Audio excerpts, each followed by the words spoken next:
प्यारे बच्चों, आप सभी का स्वागत है हमारे इस वीडियो सीरीज में। तो आज की क्लास में हम लोग बात करेंगे विलियन चैप्टर का आखिर शॉर्ट नोट्स। नोट्स तो सभी ने बनाया होगा, लेकिन शॉर्ट नोट्स अगर एग्जाम के लिए हमारा कौन कौन सा टॉपिक इंपॉर्टेंट है और कौन कौन सा टॉपिक अभी कंप्लीट नहीं है, इसके लिए हमें सबसे पहले किसी भी चैप्टर का शॉर्ट नोट्स रेडी होना चाहिए, ताकि हम लोग एग्जाम के समय पे एक नजर में हम लोग को मालूम हो जाए कि हमने ये टॉपिक पढ़ा है और इसमें से ये टॉपिक मुश्किल है जिसे हमें कंप्लीट करना है। तो आज की 5 मिनट की वीडियो में हम आपको बताएंगे कि आखिर हम अपना शॉर्ट नोट्स किस प्रकार से बना सकते हैं। उम्मीद करते हैं कि ये वीडियो अच्छा लगेगा और आखिरी तक आप लोग देखिएगा। तो चलिए, हम लोग सॉल्यूशन चैप्टर का अगर हम शॉर्ट नोट्स बनाते हैं तो मान लीजिए कि ये अगर आपका कॉपी है, ये आपका कॉपी है, तो कॉपी पे आखिर शॉर्ट नोट्स कैसे बनाएं। तो सबसे पहले तो हम यहाँ पे अपने शॉर्ट नोट्स का हेडिंग डालेंगे, शॉर्ट नोट्स। ठीक है, शॉर्ट नोट्स अब किसका बना रहे हैं, किस चैप्टर का बना रहे हैं, तो चैप्टर लिखेंगे, और चैप्टर नंबर कितना है वो लिखेंगे। तो हम लोग आज बात कर रहे हैं चैप्टर नंबर 2, तो हम यहाँ पे 2 लिखेंगे। ठीक है, और इसमें हमारा जो चैप्टर नंबर 2 है, इसका नाम है विलियन, जिसको हम लोग घोल भी कहते हैं, इंग्लिश में सॉल्यूशन कहते हैं। ये हो गया हमारा सुंदर सा एक तरीका शॉर्ट नोट्स बनाने का। और अब हम यहाँ पे शॉर्ट नोट्स में सबसे पहले हमें कौन से पॉइंट को पढ़ना है इस चैप्टर में, तो सबसे पहले तो कुछ हम लोग बेसिक पॉइंट पढ़ते हैं। तो हम लोग यहाँ पे लिख देंगे बेसिक पॉइंट।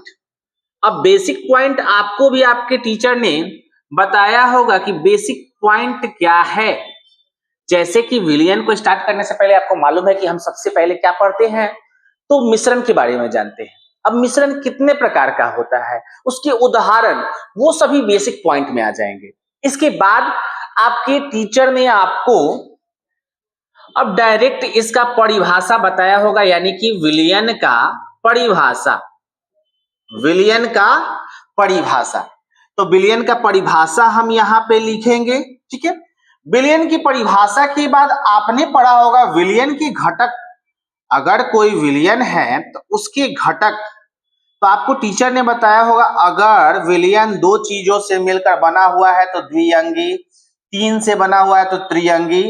तो मान लीजिए कि 2 चीजों से हमारा विलियन बना हुआ है, तो इसमें विलियन के अवयव को पढ़ेंगे, पार्टिकल्स पढ़ेंगे। विलियन के अवयव क्या लिखेंगे यहाँ पे, विलियन के अवयव। अब इस विलियन के अवयव में हमने कौन कौन से अवयव को पढ़ा है, तो हम लोग देख रहे हैं कि विलियन यहाँ अगर 2 चीजों से बना हुआ है, मान लीजिए पानी और नमक से बना हुआ है, तो पानी को अगर हम A मान लेते हैं तो एक तो हमारा A हो जाएगा और दूसरा B हो जाएगा।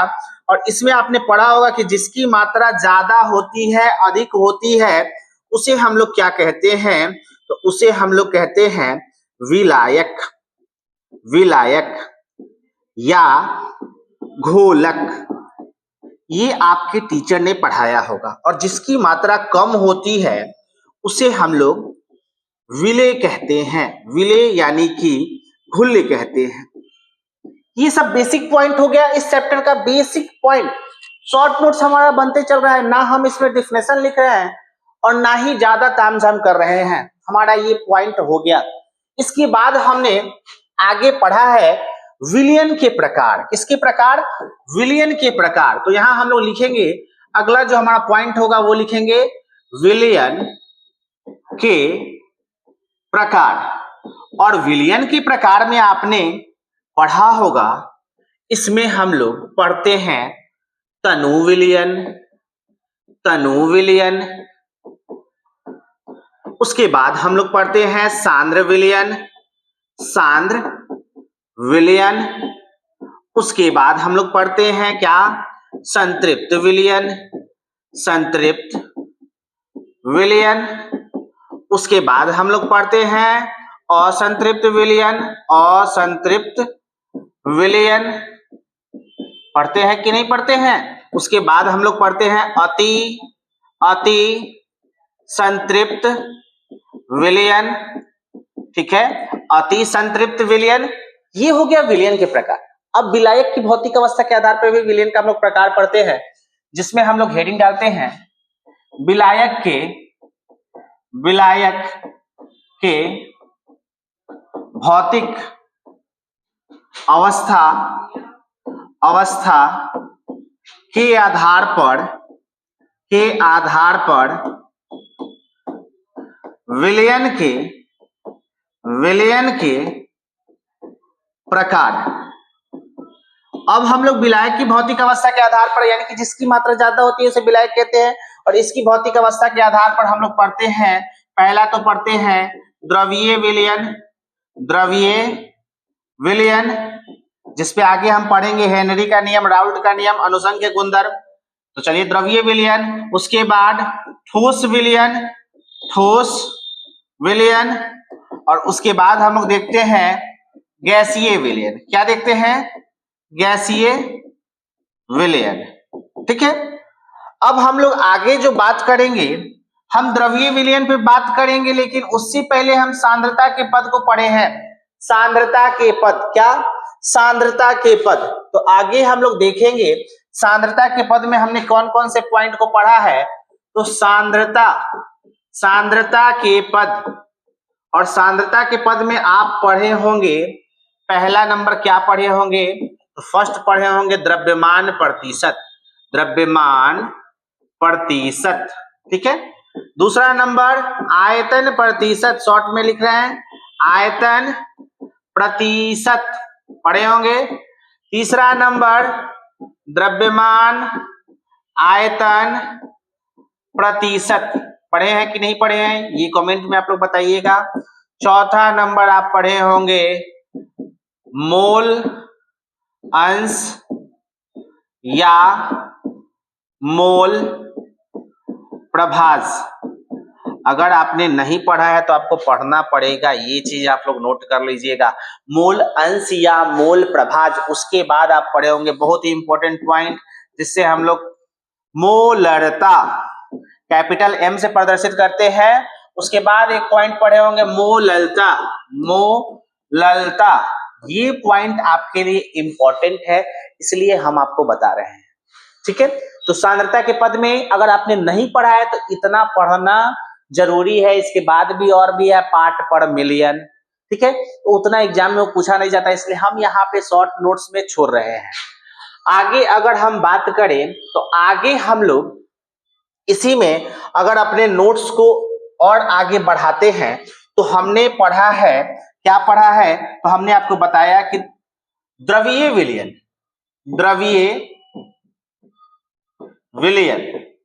और द्रवीय विलयन में 3 कंडीशन बनेगा, और एक कंडीशन में देखिए, तीनों कंडीशन में द्रव की मात्रा तो ज्यादा होगी। द्रवीय विलयन है, द्रव की मात्रा विलायक के रूप में होगा, द्रवीय विलयन में विलायक के रूप में द्रव होता है। अब यहाँ पे विलय के रूप में गैस हो सकता है, या तो हो सकता है कि एक कंडीशन में द्रव हो और एक कंडीशन में हो सकता है कि ठोस हो, यानी कि पानी में हो सकता है कि गैस मिला हो। ठीक है, पानी में हो सकता है कि पानी मिला हो, दूध में पानी मिला हो, या तो द्रव में कुछ ठोस कण मिला हो जैसे चीनी या नमक। तो देखिए द्रवीय विलयन में पहला जो द्रव और गैस का विलयन है उस पे नियम है हेनरी भाई साहब का। भाई साहब नहीं कहेंगे, हेनरी का नियम। ठीक है, उसके बाद यहां अगर आप लोग आते हैं तो द्रव और द्रव वाले विलयन पे है राउल्ट का नियम।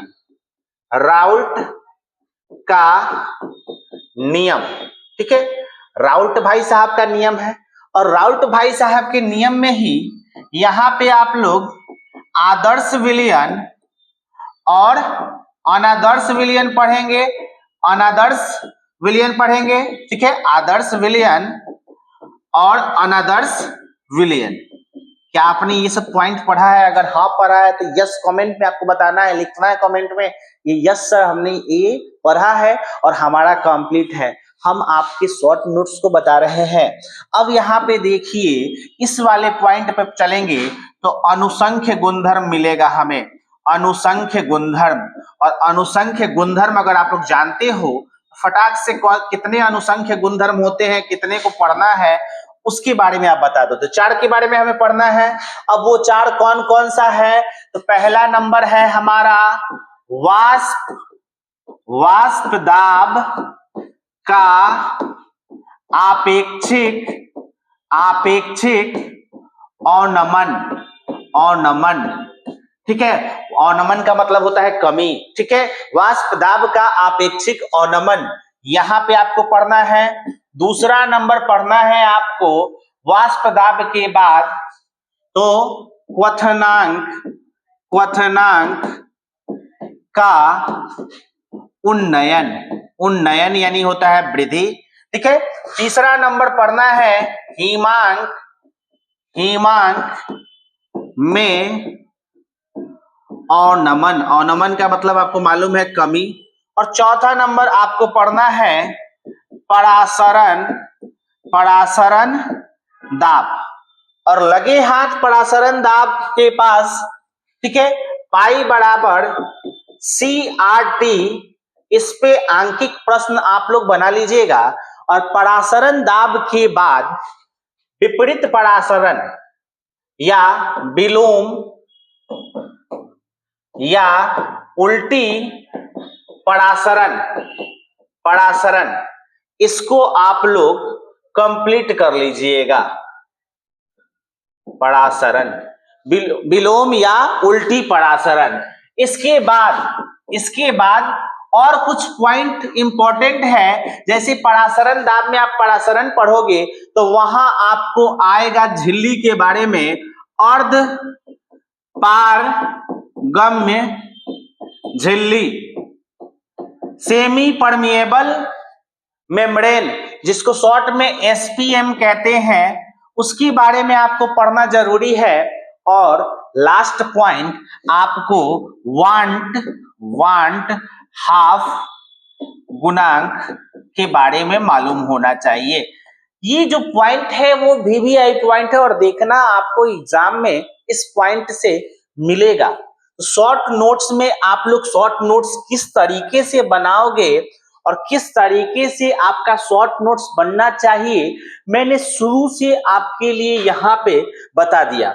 और ये शॉर्ट नोट्स काफी इंपॉर्टेंट होता है कि हमने कौन कौन से पॉइंट को पढ़ा, आखिर हमारा कौन कौन सा पॉइंट बाकी रह गया, अगर हेनरी का नियम कंप्लीट नहीं है क्या होता है, तो उसको हम लोग देख लेंगे।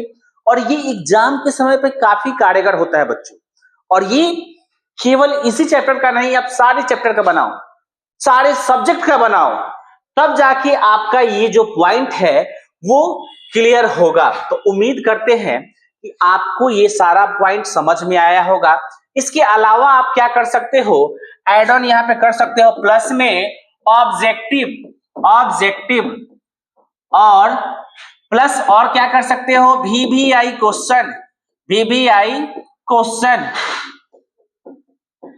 क्वेश्चन और साथ में आंकिक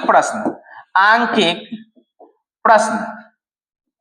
इसको आप लोग अगर कंप्लीट कर लेते हो तो ये आपका फुल्ली शॉर्ट नोट्स रेडी हो गया। और शॉर्ट नोट्स किस तरीके से बनाना है हमने ये भी आपको बता दिया। उम्मीद करते हैं कि ये वीडियो आपके लिए कारगर साबित होगा। अगर होगा तो कमेंट में जरूर यस लिखना और अपने दोस्तों तक इस वीडियो को ज्यादा से ज्यादा शेयर करना। वीडियो के साथ जुड़ने के लिए बहुत बहुत धन्यवाद।